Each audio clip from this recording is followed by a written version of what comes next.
ওয়ালাইকুম আমার পুরা ভাইরা দাদারা দিদিরা, আজকে আমি লাউ রান্না করবাম। তার জন্য এই চাটকা মাছ দিয়ে লাউ রান্না করলাম। কড়াইটা বসাইয়া দিছি, এটার মধ্যে মাছ ভাজিলাম, তার জন্য কড়াইটা এরকম। এখন আমি এটার মধ্যে তেল দিয়ে দিলাম। তেল দিয়ে গরম হয়ে গেছে, এখন পেঁয়াজ কুচি আর কাঁচামরিচ মধ্যে বেশি রাখছি, এটি দিয়ে দিলাম। আর হালকা ভাজা হয়েছে, এখন এটার মধ্যে পেঁয়াজ বাটা আর জিরা বাটা দিয়ে দিলাম। আদা নাই, তার জন্য আদা দিছি না। লাউয়ের মধ্যে আদা দিলে ভালো লাগে। বাটাটা হালকা একটু ভাজলাম।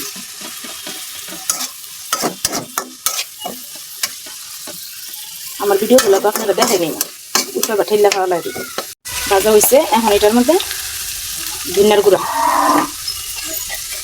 হলুদের গুঁড়া আধা চামচের একটু কম, মরিচের গুঁড়া 1 চামচের একটু কম দিচ্ছে, স্বাদ মতো লবণ, একটু পানি। মশলাটা কষানো দিলাম।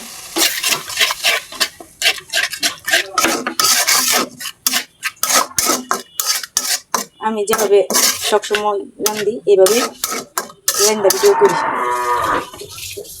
মশলাটা 5 মিনিট আমার মশলাটা কষানি হয়ে গেছে। এখন এটার মধ্যে লাউগুলা দিয়ে দিয়া, লাউটি আমি একটা ধুয়া পরিষ্কার করে নিচ্ছি, এখন দিয়ে দিলাম।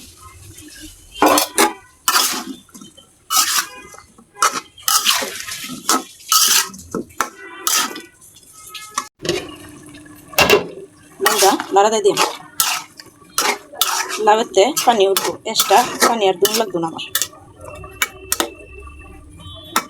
আবার ঢাকনা দিয়ে ঢেকে দিই। এখন মাছটি লাউয়ের মধ্যে একটা একটা করে বিছিয়ে দিই।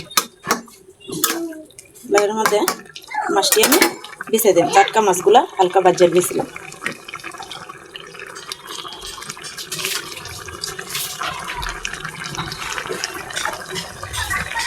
একটা ধনিয়া পাতা কুচি বিছিয়ে বিছিয়ে দিয়ে দিলাম।